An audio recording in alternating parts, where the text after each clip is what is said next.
Shalom sekali lagi buat saudara semuanya. Ya, hari ini saya akan membagikan satu tema, yaitu leading servant, yaitu memimpin dengan kelemah lembutan, memimpin dengan kerendahan hati.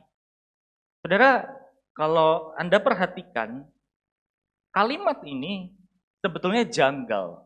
Kenapa saya katakan janggal? Kata dunia, seorang pemimpin itu kan pasti punya otoritas, punya power, betul tidak? Punya kuasa.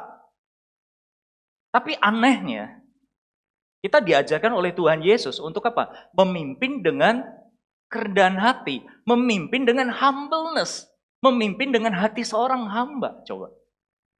Makanya judul sebenarnya atau sesuatu yang Tuhan ajarkan kepada kita, teladankan kepada kita, sesuatu hal yang nggak normal. Tapi itulah yang kita butuhkan, amin.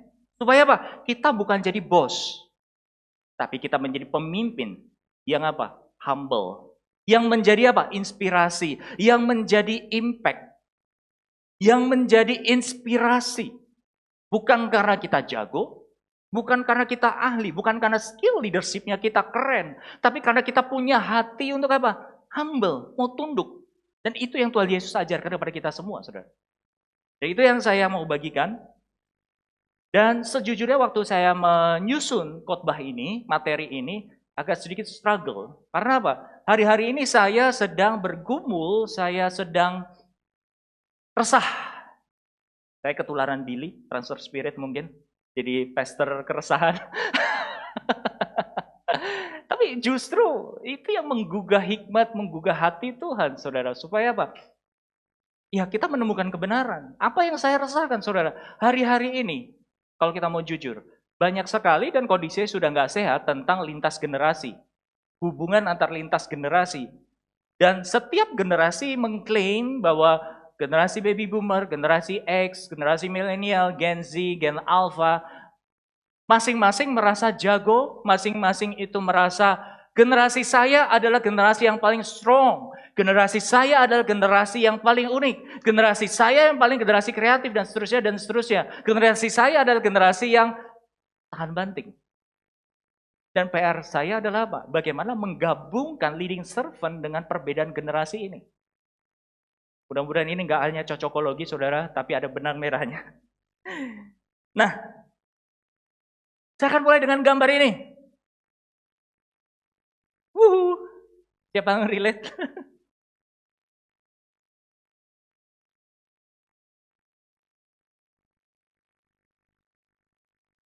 Si bapak-bapaknya bilang, ini tuh harusnya begini. Pokoknya gak boleh begitu. Harus begini, harus begitu. Yang muda apa? Dengan santai, mungkin nahan emosinya, dalam hati bilang, ngomong apa sih? Perasaan, tadi kan gue udah jelasin kayak gitu. Intinya sama, tapi kamu nuntut hal yang sama. Halo, ada yang relate? Kalau nggak relate, coba lihat ini. Jere ngapain ada di sini ya?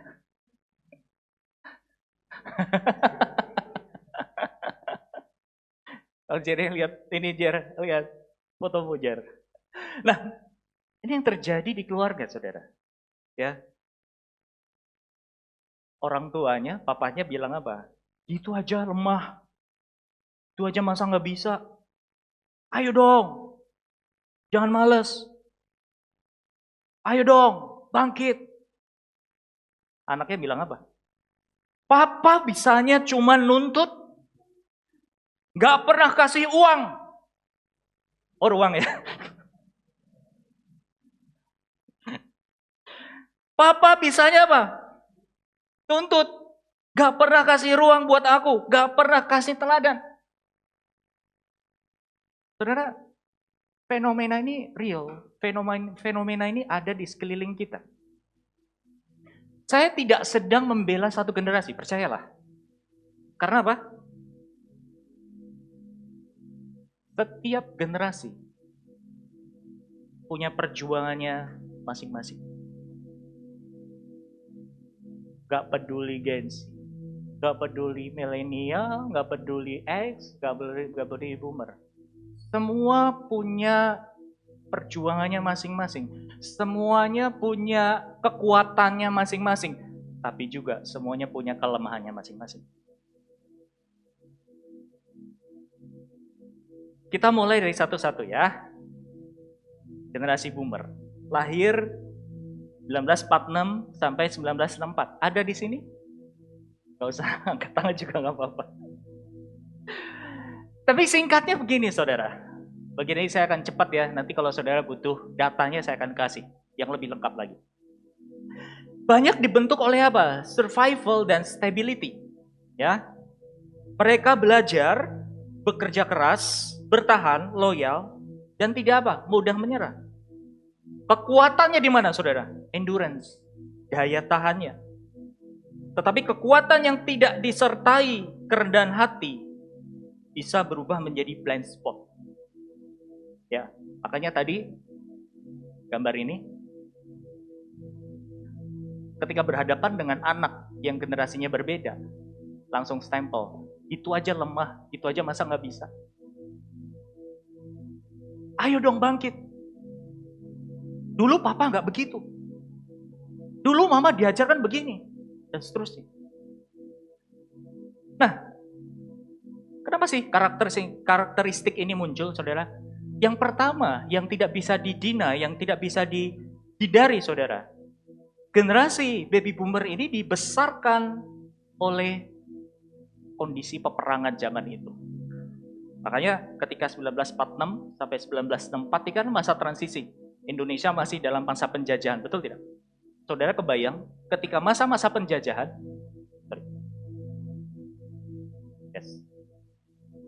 ketika masa penjajahan, makanya Pak, situasi dan kondisinya, environment-nya tidak mendukung. Makanya nilai salah satu kuatnya adalah apa? Survival. Berjuang, bertahan. Nah, pola asuh yang diajarkan adalah apa? Hemat dan tangguh. Kenapa hemat? Karena kondisinya lagi nggak menentu, kondisinya lagi nggak baik. Syukuri apa yang kamu ada hari ini. Kamu makan secukupnya. Makanya budaya secara umum, saudara, kita dicekokin untuk apa? Nasinya segunung, lauknya sedikit. Dan itu masih ke bawah hari ini. Tapi enggak ya di tempat ini ya, lauknya segini, nasinya segitu. Dan kalau kita belum makan nasi, istilahnya belum makan. Umumnya begitu, saudara. Karena apa? Kita dibangun, kita dididik, orang tua kita mengalami masa-masa susah. Sehingga nilai-nilai ini mengajarkan apa? Kerja keras, hemat, tidak membuang-buang makanan, dan kesiapan menghadapi masa-masa sulit. Survive. Nilai-nilai inilah yang menjadi apa? Fondasi mental survival generasi boomer. Nah, zaman itu saudara, era di mana segala sesuatu juga tidak instan, betul? Itulah kenapa orang harus berjuang. Kalau kamu mau mendapatkan sesuatu, kalau kamu harus mendapatkan penghidupan yang layak, kamu harus kerja keras. Kalau nggak ada alat transportasi, ketika kamu mau sekolah, ya jalan kaki. Dan struktur ekonominya yang mendukung stabilitas jangka panjang. Makanya Bapak Ibu Saudara, ketika ekonominya sudah membaik zaman-zaman itu, coba lihat. Orang tua kita banyak sukses juga kan? Ada yang sukses juga. Dan eranya apa saudara? Orang tua kita, baby boomer, itu punya pekerjaan yang stabil. Dan punya pensiunan.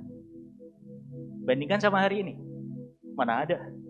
Jarang korporat perusahaan yang bisa memberikan pensiunan. Nah, perbedaan ini yang kadang-kadang apa? Udah cari kerja yang pasti-pasti aja. Kamu di sana digaji berapa? Masa depanmu terjamin nggak? Dan nanti perbedaan ini saudara, yang terjadi apa? Orang tua akan membandingkan. Kalau kerja itu yang pasti-pasti, yang jelas, per bulannya ada gaji. Terus nanti ketika kamu keluar dari perusahaan itu, kamu dapat pensiunan. Saya mau bilang Bapak Ibu Saudara, zaman ini sudah jauh berubah. Gitu. Jadi Susah untuk kita membandingkan apple to apple di zaman ini. Oke? Nah,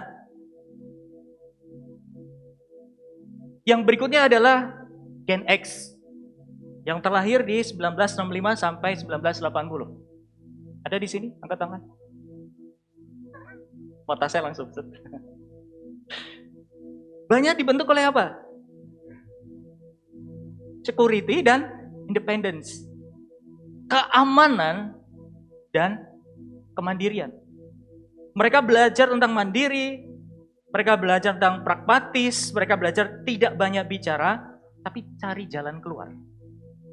Kayaknya dalam situasi yang tidak nyaman, mungkin kondisi orang tua, kondisi keluarga yang tidak bisa menyekolahkan tinggi-tinggi, Gen X ini diem-diem apa? Ya udah deh, saya harus berjuang. Kalau saya tidak berjuang, kalau saya gini-gini aja, nanti nasib saya akan seperti keluarga saya. Gak banyak ngomong, tapi apa? Menghasilkan hasil. Ini adalah Gen X. Kekuatannya adalah apa? Resilience. Resilience. Itu resilience. Nah, betul. Artinya apa? Secara sederhana adalah kemampuan seseorang untuk apa? Bangkit kembali setelah mengalami kesulitan, kegagalan, trauma, atau tekanan hidup yang berat.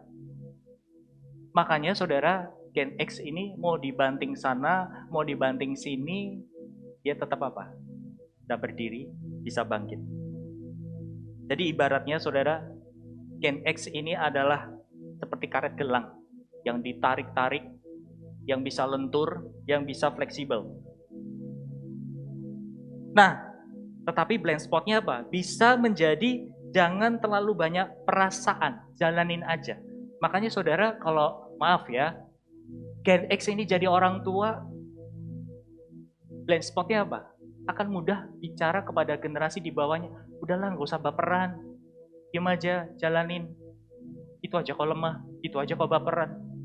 Itu aja dikit-dikit mental health. Itu Gen X. Yang berikutnya, saudara. Milenial. Lahir di 1981 sampai 1996. Banyak bergumul dengan apa? Meaning dan signifikan. Mereka tidak hanya bertanya apa yang harus saya kerjakan. Mereka bertanya kenapa saya harus melakukan ini. Saudara, kalau lahir di generasi ini, milenial ini, yang saya juga alami, lalu bertanya, why? Kenapa? Kalau kita dapat tugas, kalau kita dapat kepercayaan, kalau kita harus mengalami ini, kalau kita harus menjalani ini, selalu di dalam otaknya itu punya pattern, punya kebiasaan. Yaitu apa? Why? Bertanya. Karena arahnya kemana? Ke meaning. Arahnya ke apa? Esensi. Mereka tidak hanya bertanya apa yang harus saya kerjakan. Tapi mereka bertanya kenapa saya melakukan ini. Mereka mencari purpose, kolaborasi, dan pekerjaan yang bermakna. Kekuatan milenial ada di purpose, tujuan. Tetapi blind spotnya adalah apa saudara? Ketika semuanya harus terasa meaningful sebelum mereka mau berkomitmen. Artinya apa? Sebelum dia mengerjakan segala sesuatu, sebelum dia menjalani satu tanggung jawab, satu tugas, satu pekerjaan, harus pasti dulu. Esensinya apa? Alasan kuatnya apa? Saya harus menjalani ini. Dan ini valid. Ini terjadi. Tapi problemnya apa saudara? Kita tidak bisa melihat generasi sebelumnya sama generasi di bawahnya. Untuk apa? Hal yang sama. Dan ini menjadi akhirnya satu mirror buat saya, satu pembelajaran buat saya. Buat saya harus landing. Apa yang saya lihat, belum tentu orang-orang di sekeliling saya juga melihat hal yang sama. Tadinya apa? Saya pukul rata juga. Guys, kita nanti ke titik 10 ya. Di sana nanti gambarannya seperti ini. Di dalam otak saya, di dalam pikiran saya, orang-orang di sekeliling saya, generasi apapun itu kayak harus melihat hal yang sama. It's good. Itu sesuatu yang baik. Dan semestinya begitu. Tetapi kalau saya tidak bisa menavigasi, mengelola perbedaan ini, akhirnya apa? Burnout sendiri. Dan itu real. Akhirnya apa? Stres sendiri. Akhirnya apa? Nyalahin. Akhirnya apa? Marah sama keadaan. Karena apa? Tanpa saya sadari memaksa orang-orang di sekeliling saya untuk apa? Kita ke sana loh. Kita nanti lakukan itu loh. Padahal yang di sini apa? Kak, capek. Saya perlu bertobat.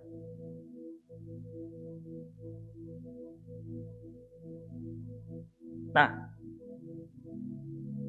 berikutnya. Gengsi. Banyak hal saudara yang sebetulnya mau diceritakan di bagian sini. Bukan untuk menghakimi gengsi, tapi juga bukan juga memberikan panggung buat gengsi. Tapi menjadi pertanyaan secara bahkan umum Bapak Ibu Saudara. Orang tua yang memiliki usia di umur rentang lahir 97 sampai 2012, banyak banget keluhannya, banyak banget suara hatinya. Tapi kadang-kadang apa? Kita tidak melihat bahwa anak Bapak Ibu, Saudara, atau teman-teman yang usia di sini ternyata punya dunia yang berbeda. Salah satu yang menonjol adalah apa, Saudara? Bisa baca di sini ya. Dari play-based childhood menjadi phone-based childhood. Dari yang tadinya, Saudara, kalau misalkan milenial atau X, pernah ngebolang kemana-mana? Main ke sawah, mandi di sungai, siapa yang mengalami ini? Cari ikan. Oke.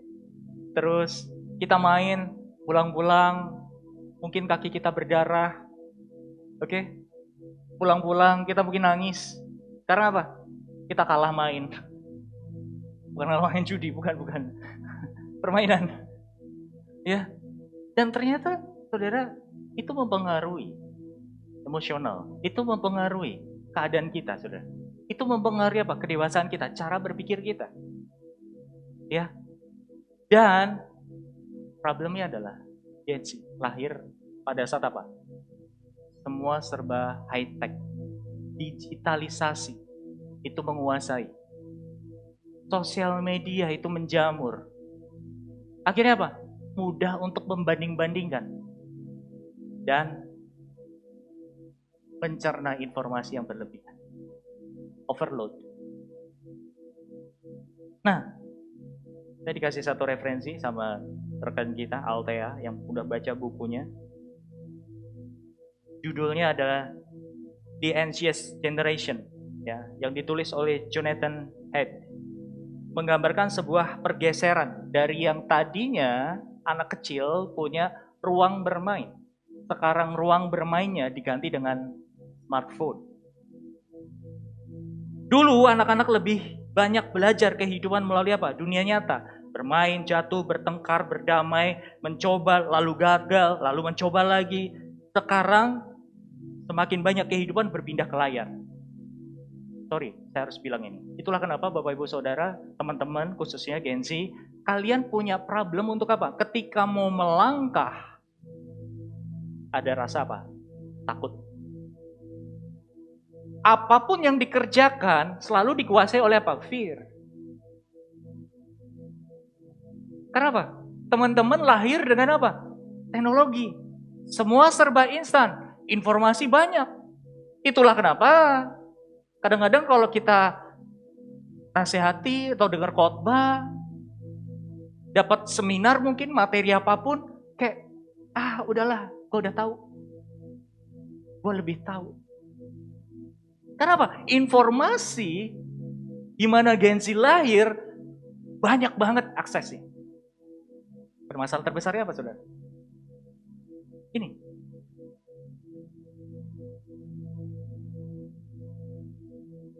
Orang tua yang punya Gen Z banyak banget aturannya. kamu gak boleh nginep di rumah temanmu. Kamu harus pulang jam 9 malam, harus sampai rumah. Kamu gak boleh ini, kamu gak boleh itu, dan kamu harus ini, kamu harus itu. Tetap ada lubang yang besar menganga. Dunia maya yang bisa diakses kapan aja, di mana aja, dan informasinya terlalu banyak, saudara. Ini yang menjadi kebobolannya. Sehingga apa yang terjadi, saudara? Secara hubungan, secara emosional dengan orang tua mengalami apa? Problem. Masalahnya di sini.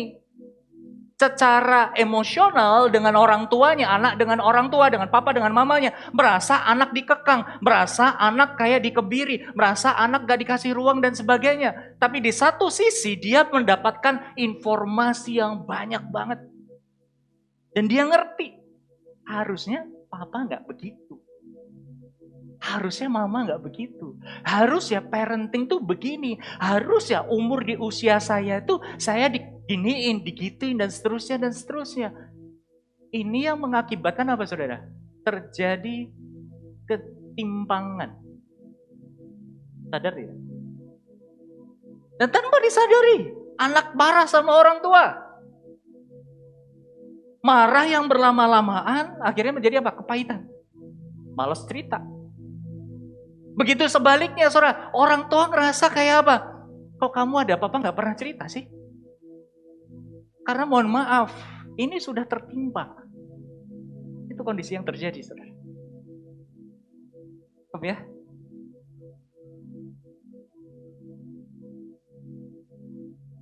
Dan yang terakhir, saudara. Sebelumnya. Ada gambar ini. Yang kemarin saya post ke tim. Ini yang terjadi. Generasi yang dibawa akhirnya menjadi korban. Dapat stereotype, gitu aja kamu lemah. Dapat image apa? Kamu gak punya daya juang. Dikit-dikit apa? Self-care, dikit-dikit apa? Mental health dan sebagainya. Padahal saudara, generasi ini berbeda lahirnya. Ini punya knowledge, ini belum punya. Dilahirkan dari situasi yang harus berjuang. Bahasa kalau zaman sekarang populernya apa? Kita bagian dididik oleh cara VOC. Pokoknya tiap orang tua kita bilang, nah tolong beli ini nih. Harapannya apa? Right here, right now. Itu yang terjadi. Karena apa? Polanya dibangun, dididik seperti itu, saudara. Sedangkan generasi mungkin milenial ke bawah, dia udah belajar tentang apa? Manajemen waktu dan prioritas. Ini dipakainya kapan? Kalau masih besok, kalau belum dipakai sekarang, kenapa mama atau papa harus nyuruh saya sekarang? Emang saya nggak punya kerjaan? Halo? Teman-teman siapa yang ngalamin kayak gini selain saya? Saya ngalamin loh. Setiap kali dimintain tolong, saya selalu bertanya. Ini dipakai kapan? Dan tanpa saya sadar, iya ya. Saya masuk loh golongan itu. Karena apa?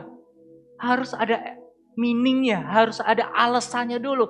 Kalau memang sekarang, ya udah saya jalan. Tapi kalau ini masih dipakai nanti, ini buat nanti kok, ini buat cadangan. Ya udah, buat cadangan nanti kan bisa. Tapi karena orang tua dididiknya dulu menjadi anak dididik sama orang tuanya apa? Begitu orang tua nyuruh A, langsung A. Sekarang juga harus sekarang. Dan ini numpuk-numpuk Bapak Ibu Saudara. Ini yang terjadi. Gak tahu saudara mengalami keresahan ini tuh atau enggak. Tapi kalau saudara gak mengalami keresahan ini, puji Tuhan. Kalau saya mengalami, jujur. Saya bertanya, saya belajar bagaimana saya belajar untuk menjadi pemimpin yang apa? Bisa lintas generasi. Meskipun itu gak gampang, jujur. Tapi saya berharap, saya berdoa dengan saudara mengerti paling gak sedikit ini. Saudara mulai paham, oh iya ya. Kalau kita ngomong sama orang tua, memang punya treatment sendiri. Kalau orang tua ngomong sama anak, itu juga punya cara sendiri. Mulai paham satu dengan yang lain.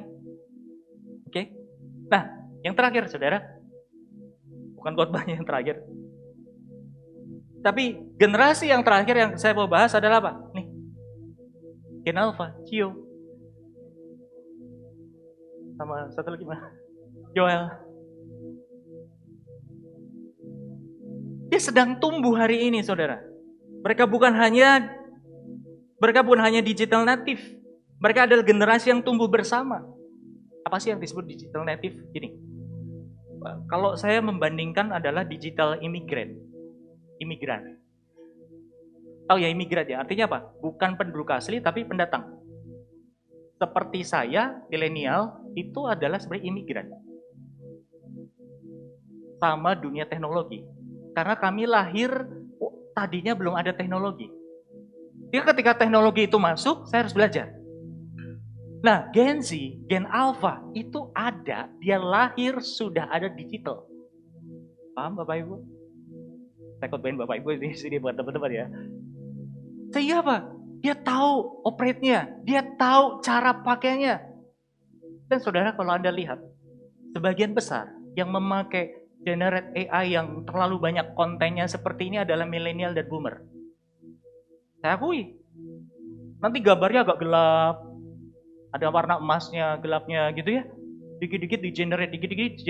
Tapi coba cek generasi dari Gen Z, jarang loh dia generate kayak gini. Mereka tahu, ini mah Kak Agus khotbahnya pakai AI nih. Mereka tahu. Serius. Karena apa? Kita imigran. Mereka penduduk. Tahu. Mereka tahu caranya. Itulah kenapa saudara, produk-produk AI itu konsumennya adalah apa? Dari boomer sampai milenial sebetulnya. Gen Z itu yang operate. Gen Z itu yang apa? Yang menjadi leadingnya. Oke. Makanya kalau saudara punya orang tua, terus dengerin lagu rohani, ini lagunya siapa? Ini yang nyanyi siapa? Ternyata apa? Buatan AI. Itu di rumah saya terdengar. Saya bilang, "Mah, itu tau gak yang nyanyi siapa? Itu AI." Hah? Masa sih? Gitu. Terus nanti apa? Dikit-dikit foto kita di-generate. Masukin prompt. Coba kalau foto saya buat poster lagi. Poster. Ya, kalau saya grup band, asik. Kalau saya mungkin suka masak dan lain sebagainya. Itu lagi happening kan? Itu lebih banyak siapa? Bukan Gen Z. Coba cek. Jarang Gen Z. Makanya kemarin ada teman yang nge-prom itu Gen Z. Saya langsung replay. Tumben. Karena saya tahu Gen Z, Gen Alpha itu nggak main kayak gini-gini lah. Ya. Makanya kalau misalkan saudara ini terlalu banyak tulen, saya tahu. Karena saya malas aja. Tapi nangkep Bapak Ibu ya. Generasi Gen Z sama Alpha, dia dilahirkan oleh teknologi. Itu deket sama hidupnya. Sedangkan kita dari millennials, X, dan boomer, gak lahir ada di situ. Makanya kita disebut apa? Imigran sebetulnya. Orang yang, maaf tanda petik, istilahnya apa? Gaptek dan lain sebagainya. Tapi apapun itu saudara, positif-positif aja kalau kita bisa memakai dengan bijak, amin. Tapi yang saya maksud di sini Bapak Ibu Saudara, kita juga harus melek dari sekarang. Seperti anak-anak Gen Alpha ini. Ngebayang gak sih? Mereka udah kenal AI dengan secara algoritmanya, dengan video-video langganannya, segala macam, semua ada di tangan. Siapa di sini punya TV tapi nggak pernah ditonton? Kami punya TV di kamar. Waktu itu istri saya, yuk kita beli TV, ya beli. Nggak setiap hari itu ditonton, jangankan setiap hari, sebulan bisa dihitung dengan jari. Belum tentu juga sebulan ditonton. Lebih apa? Nonton handphone. Nonton filmnya di mana? Langganan, betul nggak? Kalau nggak langganan apa? AK21. Enggak ya? Yang ketawa tahu. Oke, saudara. Nah, kita mulai mendarat pelan-pelan. Sebelum kita menghakimi generasi, kita juga harus memahami dunia apa sih yang sedang kamu alami. Ini yang jarang kita mengerti, betul nggak? Kita mudah untuk stempel orang, kok kamu lemah, kok kamu nggak punya daya juang. Yang satu, yang muda apa? Kok cara penyampainya begitu dan lain sebagainya. Tidak sadar dia lahir di mana, ada di mana, dibesarkan di mana, dibangun di mana. Nah, menjadi pemimpin yang humble, menjadi leading servant, saudara, kita juga harus belajar. Sebelum kita ngomong sama orang di dekat kita yang beda generasi untuk apa? Kamu kok begitu, kamu kok begini. Yuk, kita juga harus menyadari, saudara, bahwa dia ditumbuh kembangkan di mana.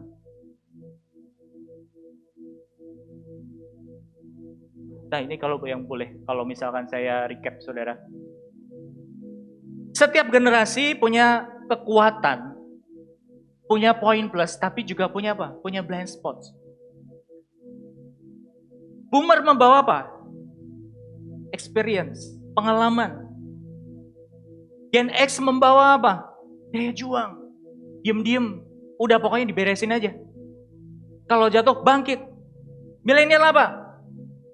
Kuat dalam tujuannya. Gen Z apa? Perspektif. Hal-hal yang mungkin kita tidak pernah bayangkan, apa yang tidak pernah kita pikirkan, mereka kreatif. Apa? Mungkin akan membawa possibility yang mungkin bahkan belum kita bayangkan sebelumnya. Masalah terbesarnya adalah apa?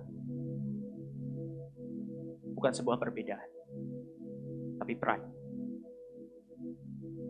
Jadi di awal tadi saya bilang, sering setiap generasi pasti akan menyebut dirinya generasi yang paling top. Dari boomer tadi, daya juangnya, daya tahannya. Dari X, gak banyak ngomong, gak baper-baperan. Yang penting apa? Beres. Milenial, mencari meaning, mencari tujuan. Gen Z apa? Punya perspektif yang baru, punya kreativitas dan lain sebagainya. Kita gak bisa sebut saudara generasi kita paling jago. Karena ketika kita bilang bahwa generasi saya adalah generasi paling hebat, masalahnya di mana? Pride. Sabar, Hen. Dalam kepemimpinan lintas generasi, kompleksitas bukan hanya soal perbedaan usia, tetapi perbedaan cara berpikir, nilai, dan pengalaman. Kepemimpinan tidak lagi sekedar memimpin satu generasi, tetapi menjembatani banyak generasi dengan kerendahan hati dan hati seorang hamba. Ini kuncinya, Bapak Ibu Saudara. Ini yang common dalam hidup saya, yang saya juga pelajari. Karena ketika saya merefleksikan kehidupan saya di tengah-tengah Bapak Ibu dan teman-teman semuanya, saya punya teman-teman yang seusia. Saya juga punya teman-teman yang di bawah saya. Tapi selain itu apa yang terjadi, saudara? Saya juga punya geng emak-emak. Bapak-bapaknya on the way. Amin. Ya, bergaul sama lintas generasi ini harus apa? Seperti bunglon. Kalau sama orang tua, oh gitu, oh iya, oh iya, oh iya. Kalau sama teman-teman diajak main.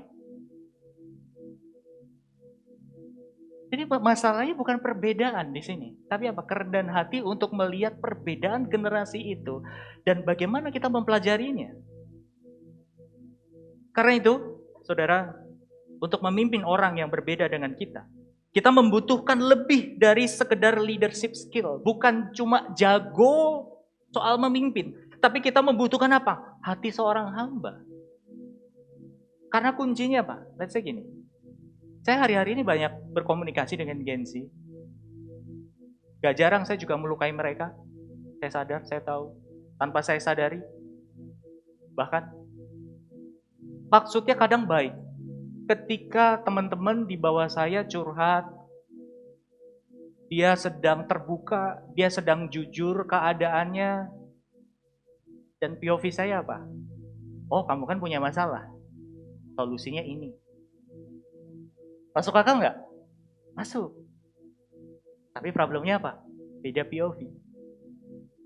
Mungkin teman-teman merasa gini, Kak, saya kan pengen jujur dulu. Pengen mengungkapkan terbuka dulu.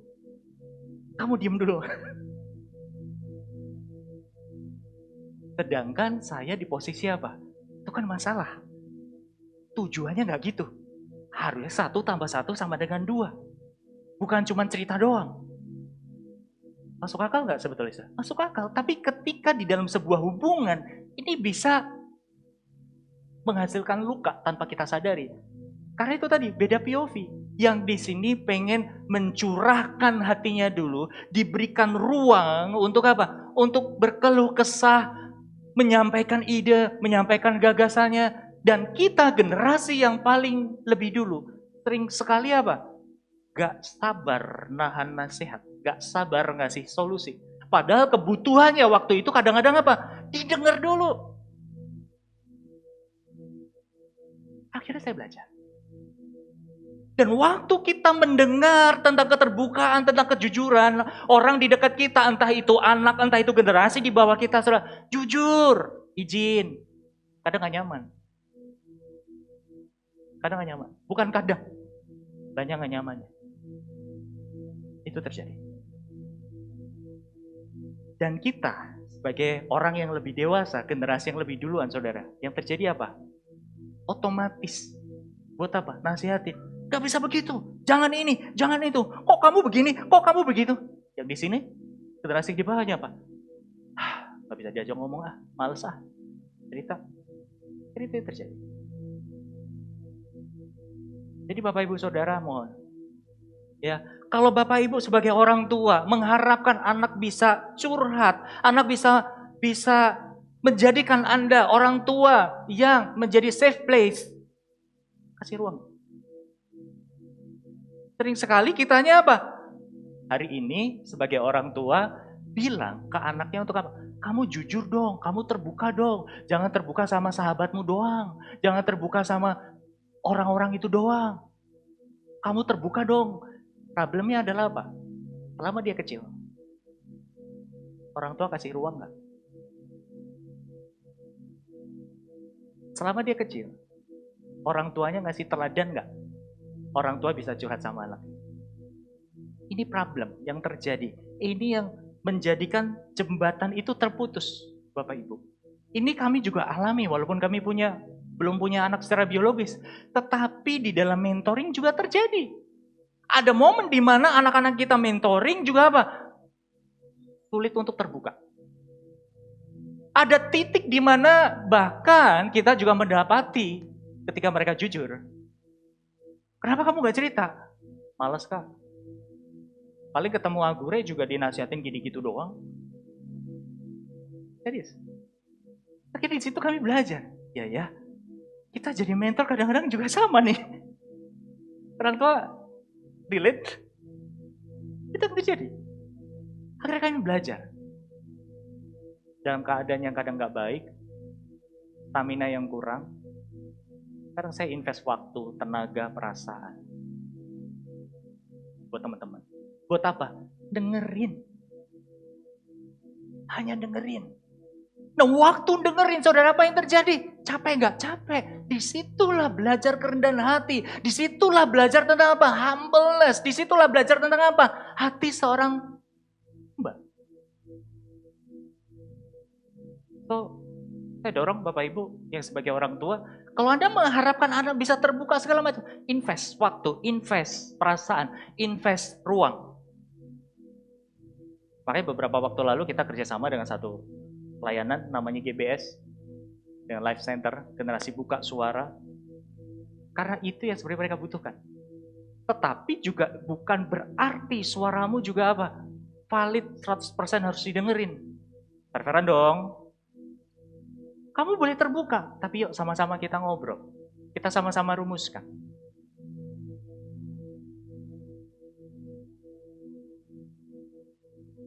Nah, Tuhan Yesus meredefine tentang apa? Kepemimpinan, saudara. Di Markus 10, ayat 42 sampai 45, saya akan bacakan buat saudara.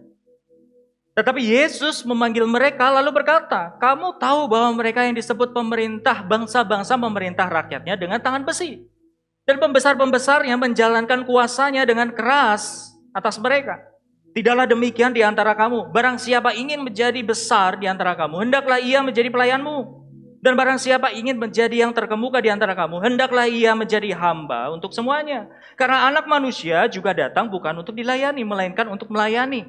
Dan untuk memberikan nyawanya menjadi tebusan bagi banyak orang. Saudara, waktu Tuhan Yesus berfirman seperti ini, berkata seperti ini, dia ada di dalam pemerintahan sistem kerajaan yang apa? Otoriter. Rajanya dengan memerintah dengan apa? Dengan tangan besi. Pokoknya A ya A. Seorang raja harus dihormati. Seperti Tuhan Yesus mendefinisikan ulang. Kalau kamu raja, kamu pemimpin, kamu nggak boleh juga cari hormat dari manusia. Kamu juga harus melayani mereka. Ini yang tadi di awal saudara saya sebutkan. Bahwa kalimat leading servant ini sesuatu yang sebetulnya gak nyaman. Karena kita memimpin dengan apa? Kerendahan hati.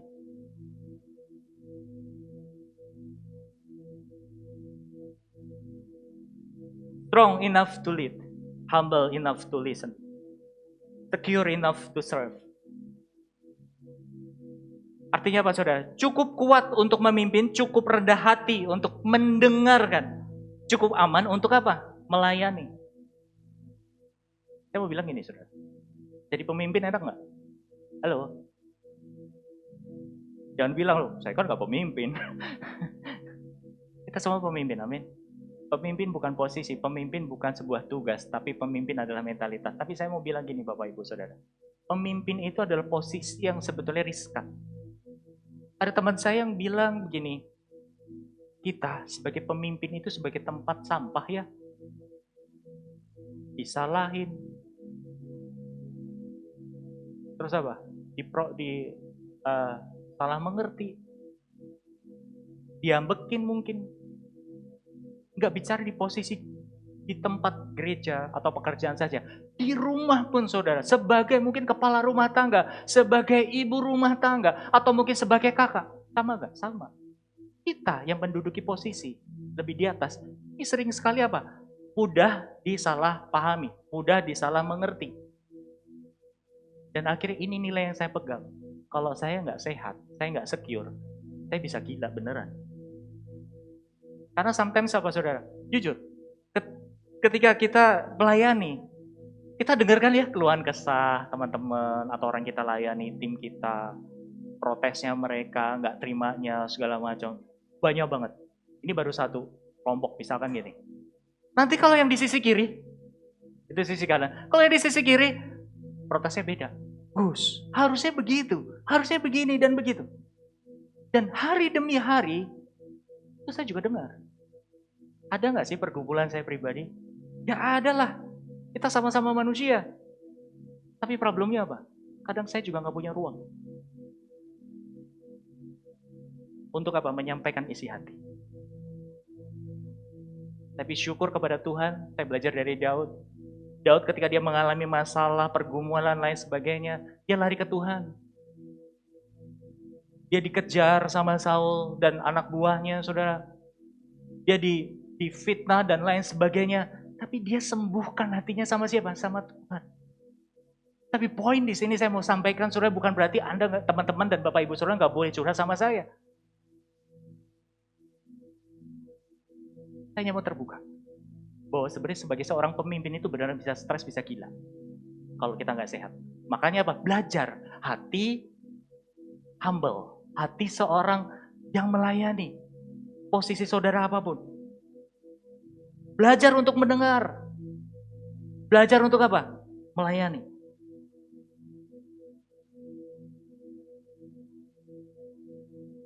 Saya coba landing di sini.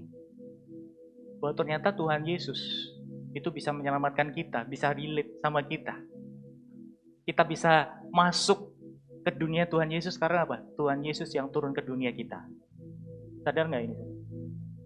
Dia lahir, yang harusnya dia punya tahta, duduk di sebelah kanan tahta Bapa bersama dengan Bapa Surgawi, dia harus turun menjadi manusia dan ngambil rupa sebagai seorang apa? Hamba. Tujuannya apa? Supaya manusia kita yang punya beda posisi itu bisa masuk. Posisi kita diangkat. Nah saudara, bisa nggak kita belajar sama Tuhan Yesus? Saya nggak baca ayatnya biar lebih cepat. Kalau saudara orang tua, kalau teman-teman sebagai generasi yang mungkin lebih di atas ketimbang saudara-saudara di sekitar kalian, saya mau bilang, tiru yuk contoh Tuhan Yesus. Dia itu bisa relate, dia itu bisa masuk, karena apa? Dia menjadi sama seperti manusia. Itu yang saya juga pelajari, saudara. Makanya ada kejadian, ada konten DG ya kalau nggak salah ya. Diputar-putar sama John sampai pusing. Itu buat saya kayak, baik ngapain sih gitu? Malu nggak sih? Jujur, nggak malu sih. Tapi karena apa? Ini loh, ketika saya sama teman-teman, saya sama anak muda, ya udah, saya belajar seperti mereka. Tapi ngukur juga dong, ketika saya diputerin begitu kuat nggak? Muntah nggak? Puji Tuhannya nggak muntah. Walaupun apa? Sedikit agak memfokuskan mata. Nah, Bapak Ibu Saudara. Ketika saya juga bergaul dengan orang tua, saya respect, saya hormat. Saya kadang nggak peduli posisi saya, leader atau apapun. Oke, orang tua juga sama. Kalau Bapak Ibu sebagai orang tua juga sama yuk. Investasi ruang, investasi apa? Waktu buat anak. Supaya anak Bapak Ibu Saudara boleh apa? Bisa mulai terbuka.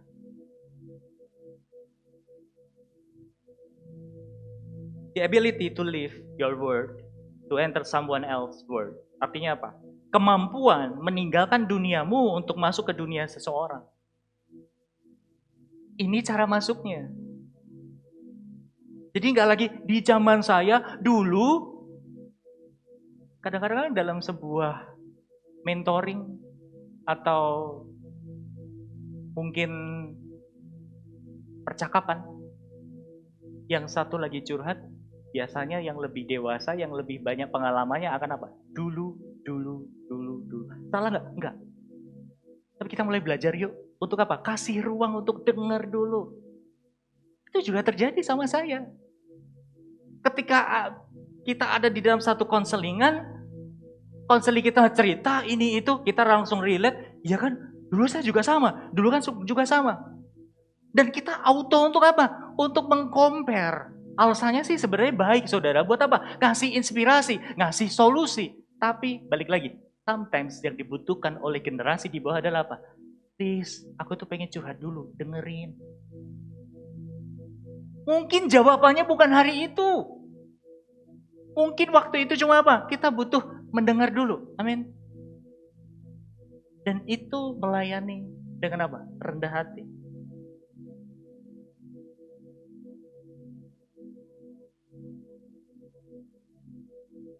To lead across generations, we must learn to serve across generations. Ketika kita mau memimpin lintas generasi, kita juga harus belajar melayani apa? Lintas generasi itu sendiri. Different generations don't need to become the same. They need to learn how to serve the same king together. Ini harus kita lihat Bapak Ibu. Bukan soal masalah caranya berbeda, pakemnya berbeda. Tapi kita bisa nggak melihat waktu kita sama-sama melayani, kita melayani Tuhan Yesus yang sama. Amin. Ini yang menjadi kunci. Ini yang menjadi value. Dan ini yang saya lihat dalam diri Bapak Ibu Saudara. Amin. Kalau kita cuma melihat perbedaannya aja, nanti yang ada apa? Nggak mau ikut ibadah orang tua. Yang sebaliknya juga sama. Nggak mau banyak anak-anak muda. Akhirnya apa? Terkotak-kotakan seperti itu. Makanya ini yang bisa saudara bawa pulang. 3L. Listen, learn, and live. Cara cepat. Yang pertama saudara, dengarkan sebelum menilai. Coba tual kanan kirinya. Dengar dulu ya, jangan ngejudge. Yakobus 1:19 dikatakan, hendaklah setiap orang cepat untuk mendengar, tetapi lambat untuk berkata-kata dan juga lambat untuk marah. Ini yang terjadi saudara. Generasi yang lebih dulu suka nasihatin. Generasi yang muda pengen didengar. Yang kedua, learn. Belajar sebelum merasa paling benar. Bahwa hidup yang kita tahu Bapak Ibu itu bukan paling yang top. Kita harus buka hati. Karena apa? Kalau kita merasa paling benar, Amsal 12 ayat 15 dikatakan, jangan orang bodoh lurus dalam anggapannya sendiri, tetapi siapa mendengarkan nasihat, dia bijak. Inilah kunci di mana kita sebagai pemimpin juga belajar. Jadi seorang hamba, saudara. Tujuannya apa? Supaya kita tidak merasa paling benar. Kita juga tidak merasa paling jago. Kita tidak merasa sudah tahu semuanya.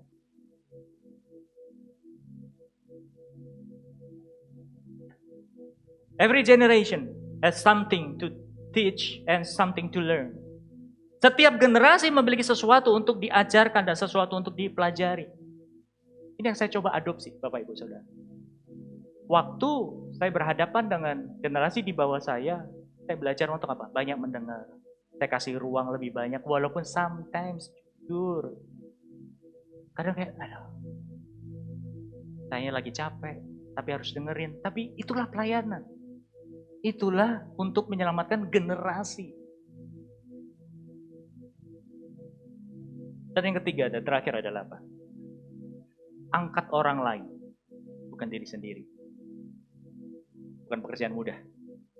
Tapi ini yang Tuhan Yesus ajarkan, saudara. Di dalam Filipi 2 ayat 3 dikatakan, dengan tidak mencari kepentingan sendiri atau puji-pujian yang sia-sia. Sebaliknya, hendaklah dengan rendah hati yang seorang menganggap yang lain lebih utama daripada dirinya sendiri. Jadi tujuan seorang leading servant adalah apa? Tujuannya adalah membuat orang lain bertumbuh. Amin. Ini yang menjadi kuncinya, saudara. Pemimpin dunia membangun apa? Followers, orang-orang yang ngikutin dia, orang-orang yang bisa dengerin dia. Tapi leading servant membangun orang, membangun manusia. Pemimpin yang insecure, takut orang lain menjadi lebih hebat. Tetapi pemimpin yang punya hati hamba, justru apa? Membangun orang lain lebih hebat dari kita. Amin, Bapak Ibu. Saya iseng ngobrol sama AI, ChatGPT. Dan dia mengetahui ide saya. Di balik semua diskusi kita, saya melihat ada benang merah yang sangat konsisten. Bukan tentang gereja, bukan tentang bisnis, bukan tentang sensor, bukan tentang Joshua Generation. Dia tahu benang merahnya adalah apa? Warisan. Karena kalau saya pakai ChatGPT, saudara saya udah prompt. Saya jadikan ChatGPT itu lawan berpikir saya. Jadi saya set supaya apa? Dia nggak setuju terus sama saya. Jadi kalau ada bahan pemikiran yang ada di dalam saya coba ketik, oke, uji saya. Serius. Saya tunjukin ke istri saya tunjukin ke tim saya. Supaya apa? Saya nggak cuma iya aja apa kata ChatGPT. Dan dia melihat, saudara, hampir semua ide yang kau bawa selalu mengarah kepada pertanyaan, apa yang akan tetap hidup ketika saya sudah tidak memimpinnya? Bukan manusia yang membaca, tapi robot yang membaca, teknologi yang membaca. Bahwa itu hati kita semua, saudara, untuk apa? Yuk, berpikir dari sekarang. Kalau nanti saya nggak ada di posisi ini, apa yang bisa saya wariskan? Bukan soal materi, bukan masalah duit, tapi nilai apa yang kita wariskan, saudara. Jadi kalau boleh saya ulang, dan tolong ingat-ingat, listen, learn, and live. Listen untuk memahami, learn dengan kerendahan hati, live supaya orang lain bertumbuh. Saya tutup dengan kalimat ini. Saya undang pemain musik semuanya. Leading servant is a posture of the heart. Memimpin dengan hati hamba itu adalah posisi hati.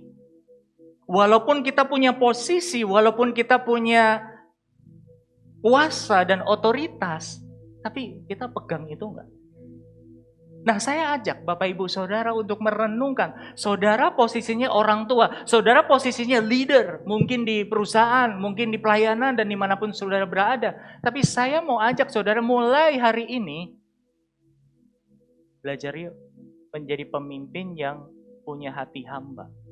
Gak merasa paling benar, gak merasa Superman, gak merasa menjadi apa? Superwoman. Tapi coba memahami satu dengan yang lain. Amin, saudara. Saya percaya ketika Bapak Ibu Saudara mengaplikasikan ini, oh betapa indahnya. Dan surga itu boleh nyata atas hidup kita, atas keluarga kita, atas pelayanan kita, atas pekerjaan kita. Amin. Pak, tapi rasanya itu, aduh, gak enak banget loh. Ya, itulah kerendahan hati. Itulah proses. Kita didewasakan lewat itu. Amin. Yuk, saya ajak Bapak Ibu Saudara untuk ambil momen sebentar. Sambil mungkin diiringi dengan musik.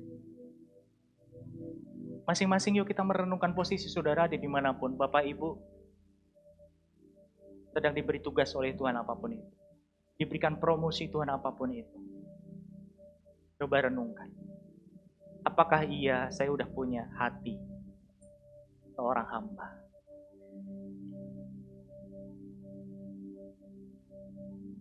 Jabatan bukan sekedar posisi. Jabatan adalah anugerah, kepercayaan yang Tuhan beri. Tapi apakah kita sudah punya hati seorang hamba? Tuhan, hamba berdoa.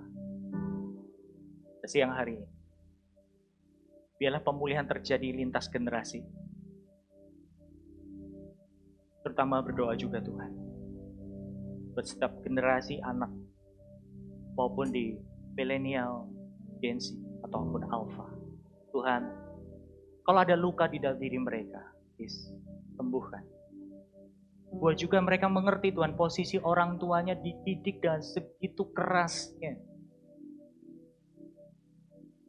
Yang mereka boleh merasakan ketidakadilan mungkin. Kalau itu saudara yang mengalami, saya mau berdoa di dalam nama Tuhan Yesus. Pemulihan terjadi. Kasih Bapa mengalir. Di dalam nama Tuhan Yesus. Semua image, semua identitas yang salah, yang bukan daripada Tuhan, diubahkan. Dengan kebenaran-Mu Tuhan. Dan buat orang tua, yang mungkin merasa sendiri, merasa tidak didengar oleh anak, tidak merasa diberikan posisi oleh anak. Hari ini hamba-Mu juga berdoa Tuhan, pulihkan. Karena mereka semua tadinya menjadi anak juga jadi korban. Saat ini juga Tuhan, di dalam nama Tuhan Yesus, pulihkan. Dari semua gambar diri, dari semua identitas, dari semua didikan yang orang tua sudah bangun. Dan hari ini Tuhan, bukan soal masalah generasi siapa yang paling hebat, bukan generasi mana yang paling jago. Tapi kami mau mengambil hati seorang hamba seperti-Mu Tuhan. Engkau turun dari surga, menjadi manusia, dan mengambil rupa sebagai seorang hamba. Dan itu kami mau belajar Tuhan, bukan kedudukan, bukan posisi yang kami pertahankan. Tapi ajar kami Tuhan, ajar kami Roh Kudus. Untuk kami memahami hati-Mu. Supaya kami boleh menjadi tempat yang aman dan menyelamatkan jiwa-jiwa. Datanglah kerajaan-Mu Tuhan, jadilah kehendak-Mu dalam hidup kami, dalam keluarga kami, sama persis. Di dalam nama Tuhan Yesus, kami sudah berdoa dan mengucap syukur. Haleluya. Amin. Amin. Tuhan Yesus memberkati.